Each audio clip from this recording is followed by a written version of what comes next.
Hoy estamos con Laura Keulian.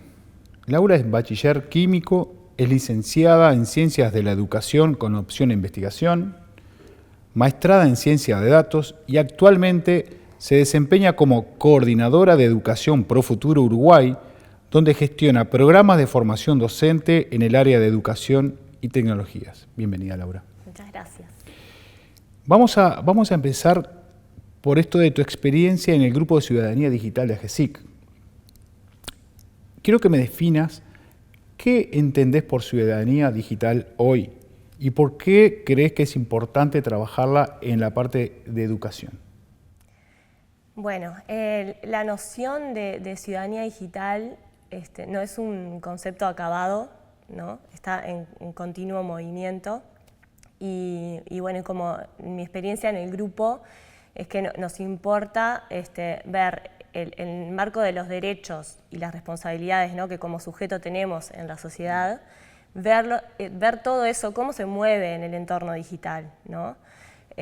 Porque es un entorno que es un gran desafío por el constante cambio y también esto de que nosotros no solo usamos la tecnología o estamos en el entorno digital sin transformarnos nosotros y sin transformarse la sociedad. Entonces, todo eso es un continuo movimiento y por eso la razón del grupo también, del Grupo de Trabajo de Ciudadanía Digital, porque se necesita mucho debate, intercambio desde distintos sectores de la sociedad, de distintas organizaciones, y vamos formando entonces qué es lo que consideramos importante, dónde tenemos que poner foco, qué tenemos que atender y bueno, dentro de lo que es Profuturo, nuestra área de acción es en la educación y en la formación docente, particularmente en mi trabajo.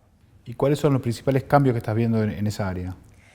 Bueno, los cambios es esto, ¿no? De que considerar eso, que el entorno donde estamos nos forma y que la tecnología nos configura una forma de estar y de relacionarnos.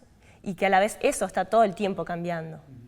Entonces, ¿en qué medida nos apropiamos de esa tecnología? ¿En qué medida nuestros derechos pueden valer en ese entorno?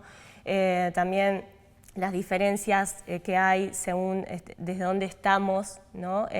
Los distintos grupos sociales, las desigualdades, las brechas digitales. O sea, es un tema enorme. Y lo que nos permite este grupo es estar como atento a situaciones que van pasando y desde ahí vamos como intercambiando y teniendo también distintas posturas, porque también eso es interesante, que en este movimiento hay acuerdos, pero también hay desacuerdos y posturas contrarias. Y eso es lo lindo de esto también, ¿no? Que estamos pudiendo construir en Uruguay este espacio, que en otros países no. Bien. Hablaste bien de que como hay diferentes miradas, ¿no? de la construcción digital y de cómo nos cambia. Y nos cambia diferente según también nuestra edad. O sea, los jóvenes tal vez los impacta diferente. ¿Cómo crees que se debe trabajar para construir una buena ciudadanía digital en los jóvenes? Bueno, primero considerando que este habitar digital empieza muy temprano, ¿no? Entonces, según cómo nosotros podamos acompañar a estos niños, porque ya ni jóvenes, ¿no? Niños que empiezan a habitar en el entorno digital, va a ser las posibilidades que le vamos a estar dando para utilizar ese entorno de la mejor manera, o navegar ese entorno, mejor dicho, de la mejor manera. Entonces, el acompañamiento, la referencia adulta ahí es fundamental. Y esto en la casa, en la escuela, en los espacios donde ese niño habita, va a estar más cuidado y va a poder aprovechar mejor la tecnología según ese acompañamiento. Por eso la educación es clave. Bien, ¿y qué rol debe ocupar la educación? Decías que es clave. Y quiero entrar en esto de, bueno, ¿qué rol deben tener la educación en esto de formar ciudadanía digital en los jóvenes? Bueno, en relación a educación, lo que es clave es la formación docente, ¿no? El docente tiene que considerar hoy que hay que estar formándose de forma continua. O sea, en realidad, como todos los profesionales, tenemos que estar actualizándonos y la tecnología con estos cambios implica que la formación tenga que ser continua para poder después acompañar a esos estudiantes, ¿no? Y también en esta complejidad que no solo puede ser solo el estudiante, sino que también en diálogo con las familias de esos estudiantes. Entonces ahí la educación ya no es solo una cosa de docente-alumno, sino tener más conciencia de lo importante que es la comunidad educativa y tener respaldo también del equipo de dirección, de generar dinámicas sociales más allá de lo que es el vínculo con el estudiante. ¿Cómo crees que está impactando en todo esto los avances de digitalización, los avances tecnológicos? ¿Cómo crees que pueden aportar a esto? Y bueno, da la posibilidad de mayores conexiones, ¿no?, virtuales. Yo ahora estoy dinamizando un grupo de comunidad virtual docente y son docentes de distintas partes del país que si no estuviera la tecnología no podríamos estar en contacto, ¿no? Entonces, eso es una posibilidad. También entre docentes de distintos centros educativos, que se puedan compartir distintas prácticas, ¿no?, de cómo están resolviendo. También la posibilidad de registro que da la tecnología. Hace poco compartí una práctica que era con lenguaje artístico, que fue filmada, que fue subida a YouTube, ¿no?, y que se puede ver y otros docentes comentar y llevarla adelante. Entonces, eso es una posibilidad que nos brinda la tecnología. Pero también siempre considerando, ¿no?, los riesgos que hay para también poder educar en eso y no tener que estar prohibiendo, ¿no?, sino educando. Esto es una postura que nosotros tenemos, que es importante educar. ¿Y cuáles son los riesgos, ya que los mencionaste? Bueno, todo lo que es convivencia digital, ¿no? Todo lo que es prácticas que quizás los niños no pueden tener la dimensión, ¿no?, de los efectos que puede haber en un mensaje, en esto también de la huella digital, de cuidar los datos personales, o sea, todo esto, y que además estamos conviviendo con gente que ni sabemos, ¿no?, qué perfiles tienen, o sea, esto también de la posibilidad de mentir un perfil y entrar en interacción, ¿no?, haciéndose pasar por un niño, un adulto, o sea, es muy grande, o sea, es muy complejo y por eso es importante la cercanía humana, ¿no?, el acompañamiento y la confianza de construir ese diálogo, habilitar esos diálogos para ver lo que está pasando y cómo se puede ayudar. Porque como que en términos generales no se puede resolver algo, sí en diálogo, sí en esos espacios de cercanía. ¿Y cómo hace un docente que tiene su currícula obligatoria, pero aparte tiene que empezar a educar sobre esto otro que decís, sobre este nuevo mundo digital? ¿Qué herramientas, dónde puede conseguir herramientas? Bueno, herramientas hay muchas, ¿no? También podemos navegar sobre herramientas, pero creo que es más importante pensar en los espacios que damos para la reflexión y para ese acompañamiento, y no estar solo pensando como en herramientas de afuera, sino también escuchar qué surge de ese espacio, ¿no? Porque a veces podemos tener una gran herramienta, una gran práctica que funcionó en otro contexto, pero la escucha de lo que está pasando el grupo y de si hay un problema de acoso escolar, de ciberbullying, o ir a lo concreto, ¿no? Ir a lo que está pasando en tu grupo, con tus estudiantes, con esos padres. Entonces, hay que partir de esa escucha, es necesaria esa escucha, para después pensar qué prácticas y qué cosas, ¿no? Bien. Hablas de los estudiantes y todos estos nuevos cambios y peligros.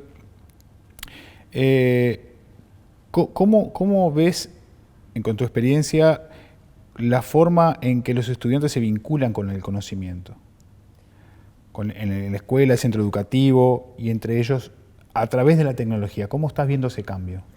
Bueno, primero que además soy estudiante, soy estudiante de una maestría, entonces, pero creo que, o sea, no hay un estudiante ¿no?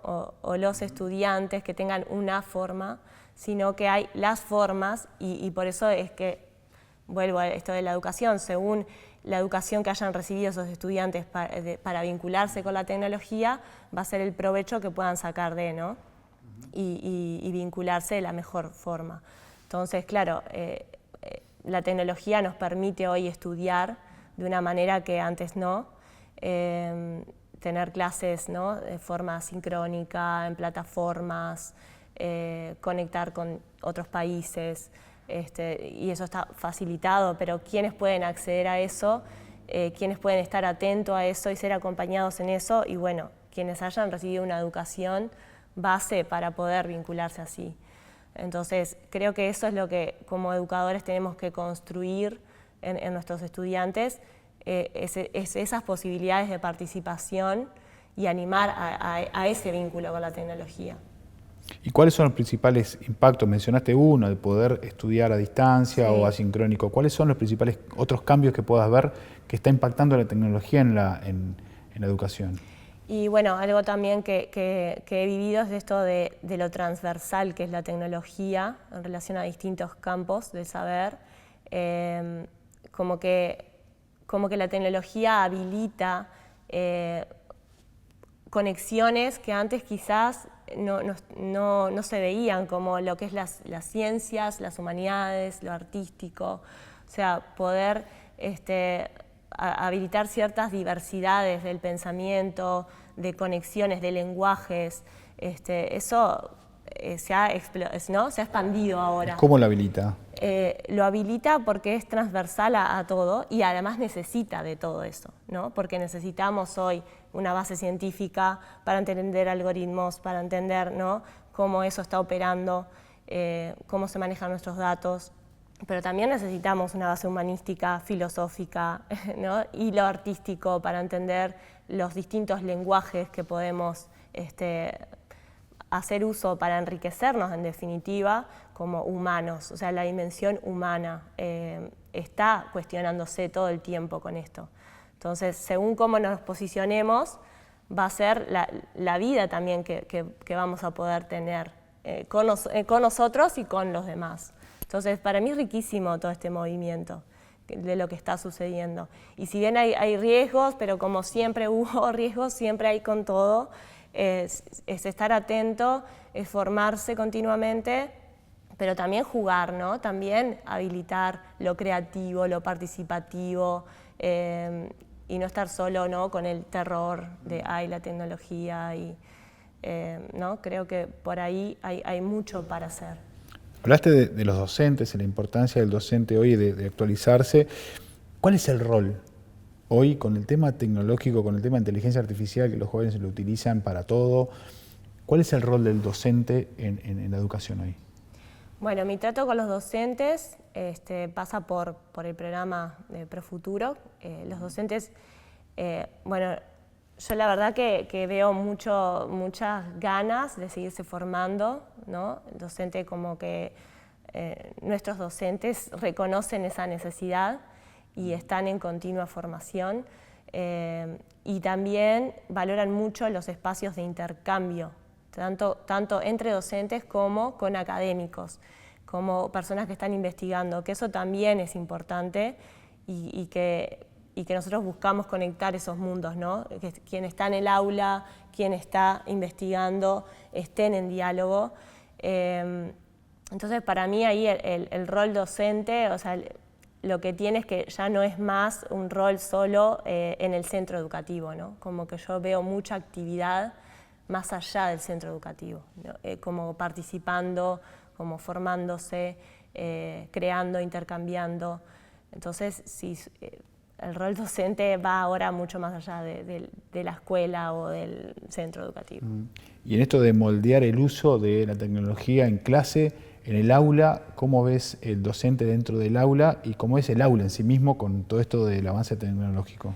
Bueno, y ahí hay múltiples experiencias, ¿no? Como que eso, nosotros siempre tratamos como de decir de la tecnología no como una mera herramienta, sino a favor de algo pedagógico, ¿no?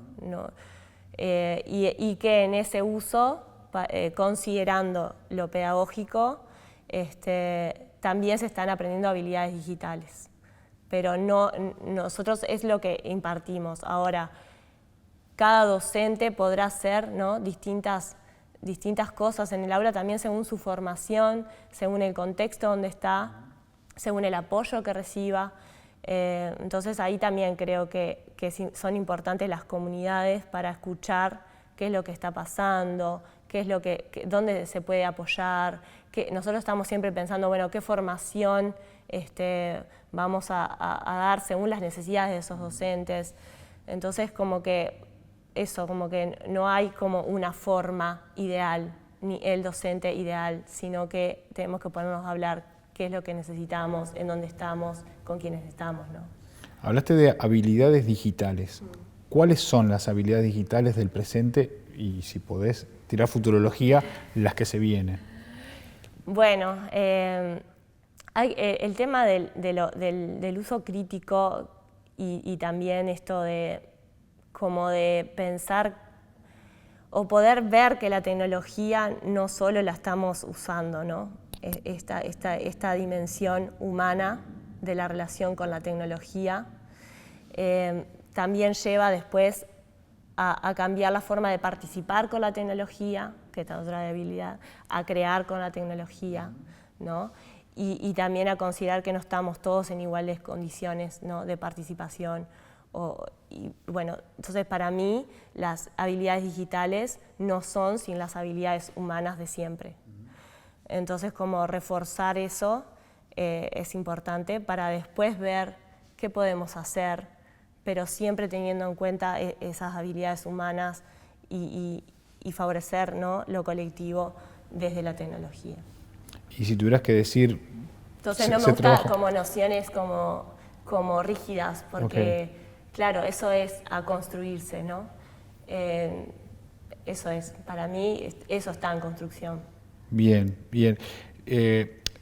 Hay cosas que de repente la tecnología, no sé si potencia o no, pero las tiene, que es, por ejemplo, el tema de todo brecha de género, el tema de, bueno, vienen consejos, la inteligencia artificial viene consejos.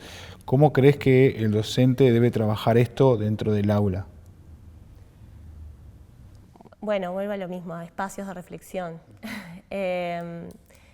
Y acá es importante incluso reflexionar con la tecnología, pero también en espacios, por ejemplo, con la literatura, ¿no?, con el cine, con el arte. O sea, es no solo enfocado en la herramienta, que además va a cambiar enseguida, ¿no?, que ya va a aparecer una nueva aplicación, sino que tomar distancia de eso para poder pensar qué es lo que está pasando y tener en cuenta la sensibilidad de quienes están, ¿no?, ahí jugando con eso. Hay alguien que está bien, que se está sintiendo mal, hay alguien que está agredido, hay alguien que no está pudiendo participar, hay alguien que se está aislando. Bueno, todas esas cosas el docente puede verlo en su dinámica de grupo y tiene ese poder de ver esas dinámicas, ¿no?, que las puede escuchar y va a poder hacer algo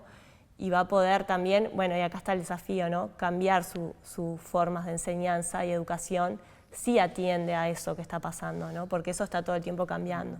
Entonces ya no imagino eso como el programa o la práctica ideal para ir al aula, porque el aula ya está, ¿no?, ya no es un espacio físico cerrado, porque los estudiantes están todo el tiempo atravesados por otros lenguajes, con otros saberes, con otras relaciones, y bueno, cómo todo eso entra en juego, o sea, es hiper complejo.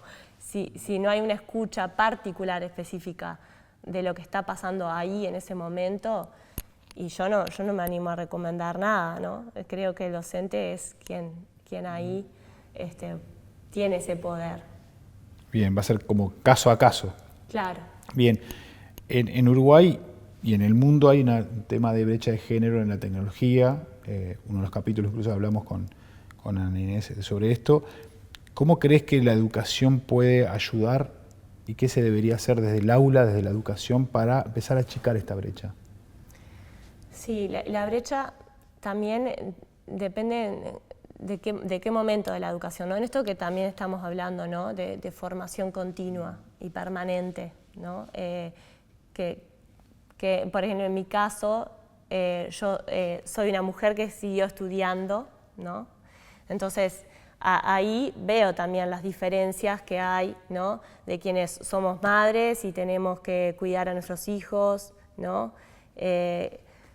Todas esas dinámicas que ya había desigualdades, ¿no?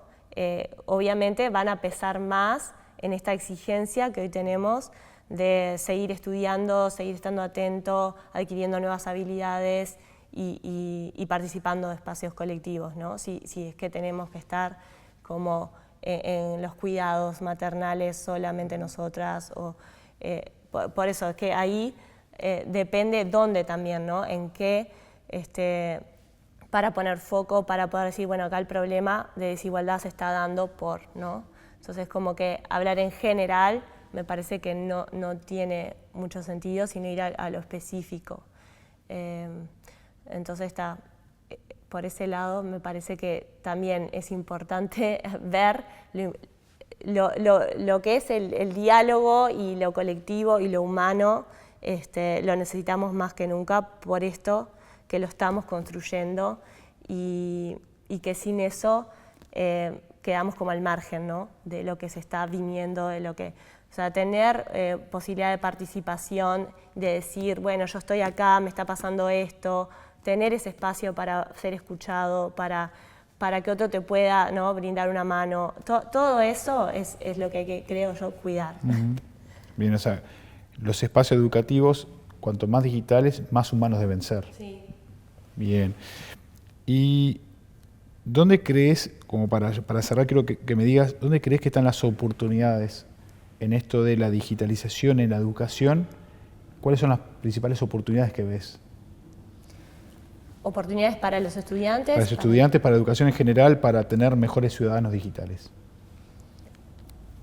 Bueno, en expandir esto, las posibilidades de conexión de distintos campos del saber, las posibilidades de participación, de creación, de conexión con colectivos que quizás no quedan lejos territorialmente. Traer de afuera. Sí, no, y ya no hay frontera, ¿no? En esto de poder dialogar y compartir, o sea, aprovechar y crear en realidad esos espacios. Creo que ahí está la potencia de la tecnología. Muchas gracias. A vos.